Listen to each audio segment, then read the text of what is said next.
Babu maja fi kalami Rasulullah SAW fi samari. Bab hadis-hadis yang ada tentang perkataan Nabi Sallallahu Alaihi Wasallam fi samar, ya pada pengen tidur bahasa kita. Samar tuh ya bercerita. Jadi kalau misalkan apa disebutnya? Kalau ya mau tidur suka cerita. Ya, mau dibilang dongeng cuma dongeng. Ya cerita lah, gitu cerita. Jadi beliau itu biasa sama istrinya sebelum tidur suka bercerita. Beliau mau ceritanya apa gitu, ceritanya apa aja yang beliau ketahui beliau ceritain. Kalau di kita tuh kalau dongeng itu bener apa enggak dongeng? Bukan ya?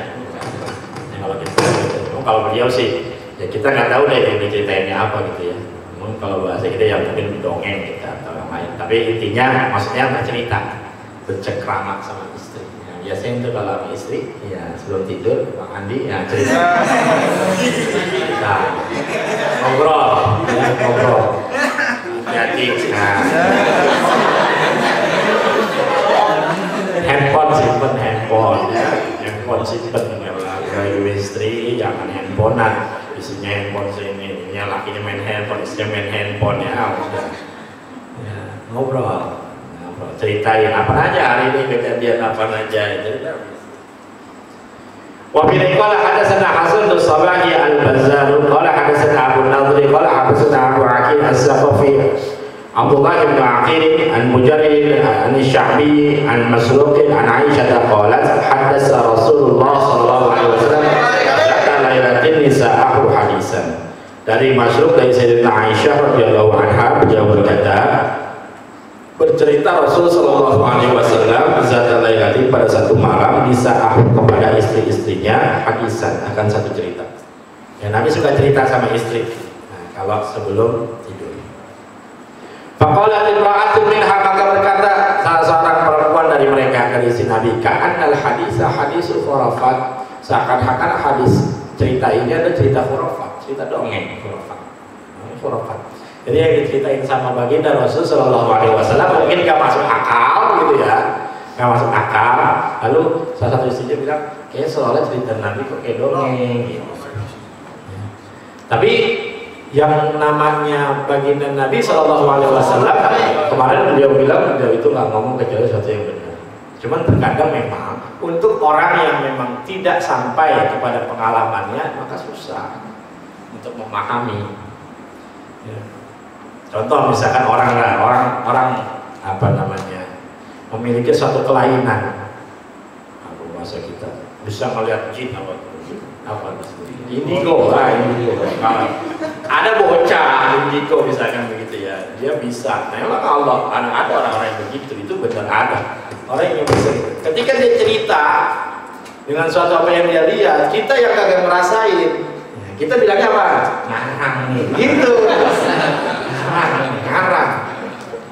Jadi soalnya kayak ngarang. Nah ini kira-kira gambaran begitu. Baginda Rasul cerita ini yang di luar akal ya. Makanya baginda Rasul itu maka beliau ini dikatain gila sama orang-orang kafir. Kenapa? Karena beliau suka mengatakan sesuatu yang memang akan datang. Akan datang begini, akan datang begini, akan datang begini. Ya beliau karena yang beliau omongin illa wahyu juga, kecuali beliau itu ngomong cuma wahyu dari Allah semua.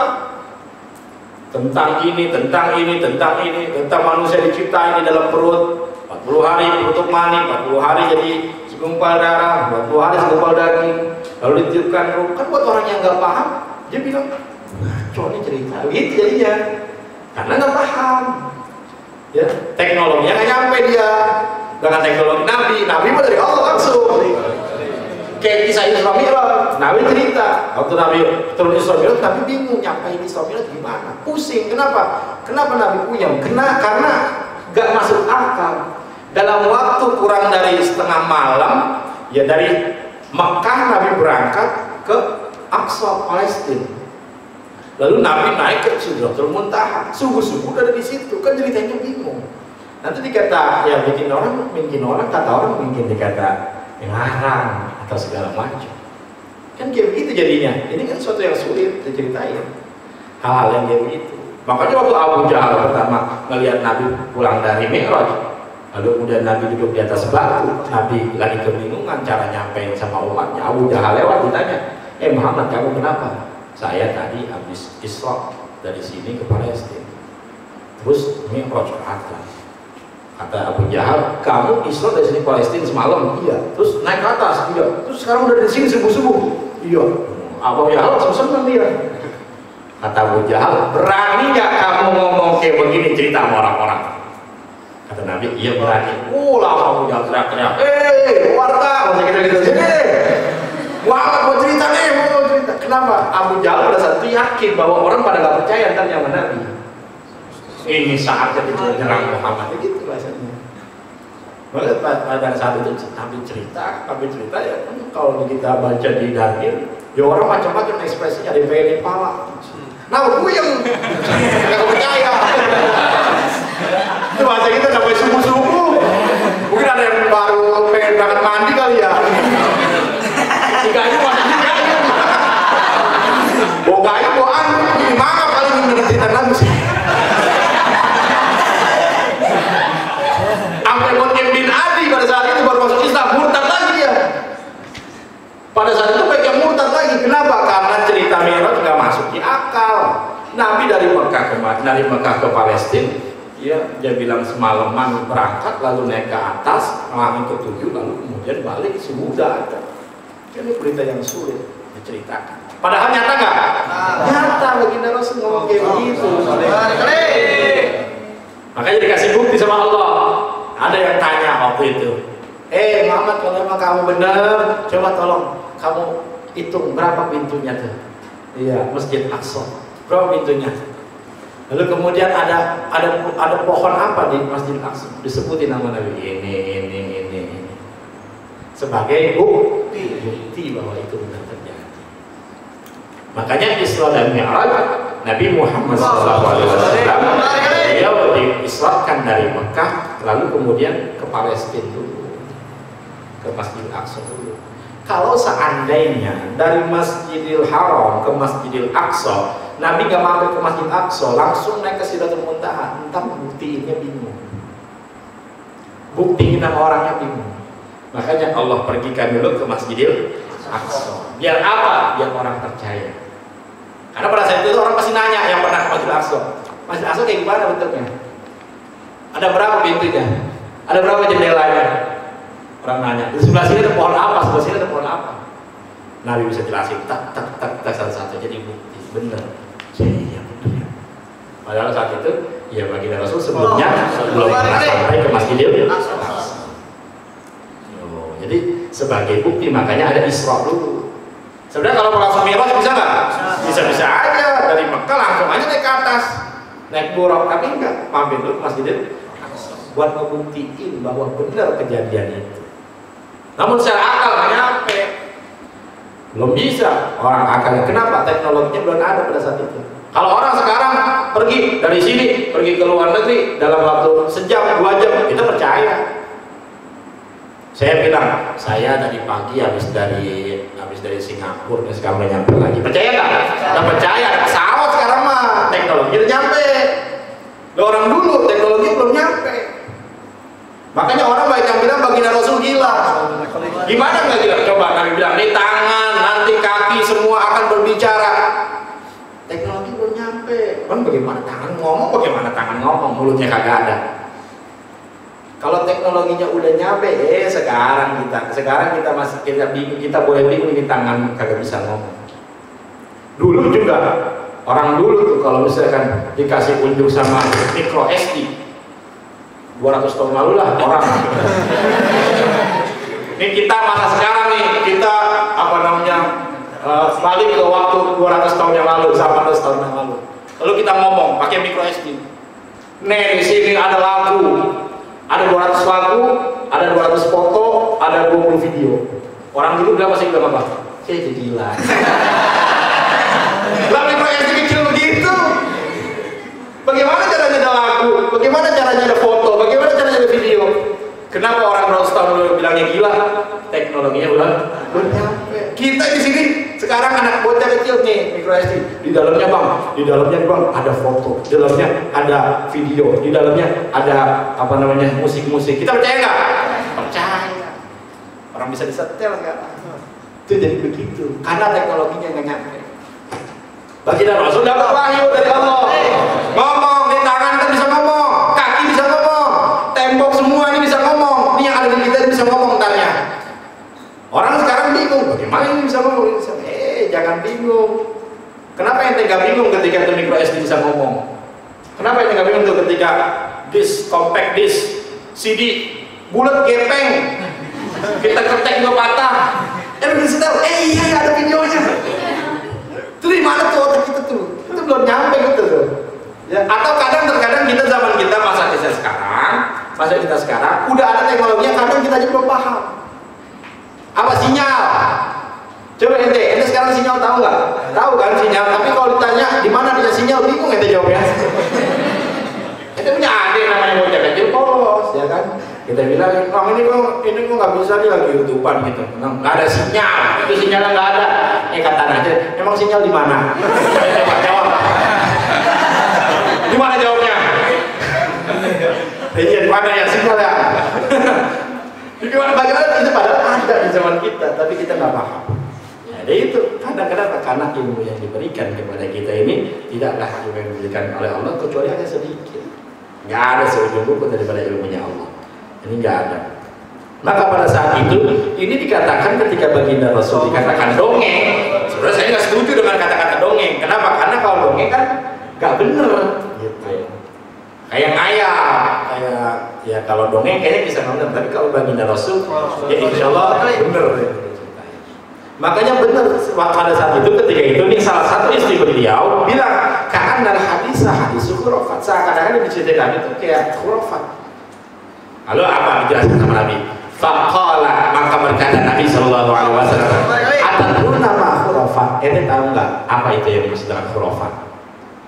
Kenapa sih apa namanya ada istilah khurafat pada saat itu? Jadi khurafat itu ada cerita-cerita aneh pada saat itu.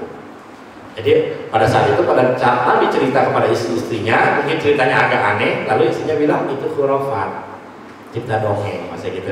Nabi kasih tahu asal muasal khurafat. Ente tahu nggak apa itu khurafat? Inna khurafata kana rajulan min Uzrah, ya bin Uzrah. Sebenarnya khurafat itu adalah nama seorang laki-laki min Uzrah, dari bangsa Uzrah. Bangsa Uzrah itu apa namanya? Bangsa kaum, salah satu kaum Yaman. Orang Yaman.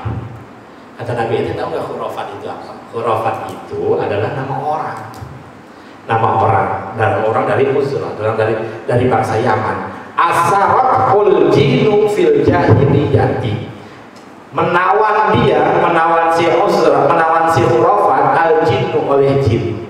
Jadi dia ditawan sama jin fil jahiliyati pada zaman jahiliyah. Itu khurafat, itu nama orang. Dulu dia ditawan sama jin. Karena dia ditawan sama jin, famakasa fihim dahwan, maka dia tinggal fihim pada bangsa jin dahwan beberapa masa. Jadi dia ditawan sama jin, akhirnya dia masuk ke alam jin dan dia tinggal di alam jin beberapa masa. Summa radduhu ilal insi, kemudian jin itu mengembalikan khurafat ilal insi kepada alam manusia. Dibalikin lagi dia ke alam manusianya. Kejahsatannya lagi. Fakana yuhaddisun nasa, maka dia itu si khurafat bercerita kepada orang-orang. Cerita apa? Cerita tentang yang dialami di masa ketika di alam jin. Dia cerita bima ra'a fihim minal a'ajibi, dengan apa yang ia lihat fihim pada bangsa jin minal a'ajibi, dari sesuatu yang aneh. Jadi karena dia ditawan sama jin, ditangkap sama jin, didiemin, ditinggal di masa jin di apa namanya di alam jin beberapa masa, lalu dibalikin lagi, dia menemukan sesuatu yang aneh ketika dia berada di alam jin. Maka habis dia dibalikin ke jasadnya, lalu kemudian dia cerita sama orang tentang yang dia alami ya pada alam jin. Faqala, maka orang berkata hadisul khurafat, itu cerita khurafat, cerita si khurafat, gitu. Cerita si khurafat. Sampai sekarang akhirnya ada istilah khurafat. Khurafat itu dongeng, cerita yang gak bener. Padahal kata Nabi SAW, khurafat itu adalah bukan ceritanya yang nggak benar, entenya yang nggak paham dengan cerita dia, karena dia dibawa ke alam jin, dia cerita begitu. Sama kayak orang sekarang, misalkan ada orang mati suri, udah dikuburin, dia cerita itu dia bagaimana dia didatengin orang, terus dia gini segala macam dia cerita. Kita nggak kebayang. Buat orang yang nggak ngerti, ya kalau untungnya kita Islam, kalau kita udah biasa mendengar tentang ya ada alam kubur, nanti ada malaikat, kita udah pernah mendengar itu. Tapi buat orang yang nggak pernah mendengar kisah itu, apa katanya? Wah ngarang nih orang, cerita ngaco cerita. Pasti begitu kok. Itu kira-kira khurafat itu kayak begitu. Asal muasalnya adalah dia adalah nama orang khurafat itu. Jadi setiap ada cerita ngaco, orang ngomongnya cerita si khurafat, itu cerita si khurafat, itu cerita khurafat. Akhirnya timbullah sekarang istilah khurafat jadi sebagai dongeng atau cerita dongeng, mitos dan lain sebagainya. Padahal belum tentu boleh jadi itu kejadian karena emang beda alam aja. Nah jadi kira-kira begitulah. Makanya saya sebenarnya nggak setuju juga dengan istilah dongeng yang diceritain Nabi. Kenapa? Ya, karena beliau kemarin menyampaikan bahwa beliau itu tidaklah beliau berbicara kecuali sesuatu yang benar kejadian sebenarnya, cuman orang nggak ngerti, orang nggak paham. Ya. Pernah satu ketika baginda Rasul SAW pulang kedinginan, bajunya basah. Lalu kata istrinya tanya, ya Rasul kenapa baju kau basah? Kata Nabi tadi hujan. Padahal nggak hujan, tapi Nabi bilang hujan. Gak taunya, menurut ulama, pada saat itu Nabi pindah ke alam lain, bukan lagi di alam dunia ini. Mungkin di alam jin atau di alam mana, hujan. Lalu Nabi kehujanan, pulang ke rumah istrinya, basah bajunya. Istrinya bingung, kenapa basah? Nabi bilang hujan. Ya kalau isinya yang gak beriman atau orang lain yang nanya, mungkin bisa bilang, gila kali ya, gitu. Karena gak paham. Gila kan ya, kalau hujan dari tadi penter aja kalau begini panas kata hujan di mana belah hujan. Tapi begitu, jadi ada alam di luar alam kita. Nah, kita nggak mau ngirim itu. Ada jin di sekitar kita, dia punya alam sendiri dia ada punya kehidupan sendiri, ya ada pasarnya dia punya juga, lalu kemudian dia hubungan sosialnya dia punya juga dan lain sebagainya, sama lah kayak manusia. Perintahnya juga sama, dia ibadah ya pada Allah Subhanahu Wa Taala.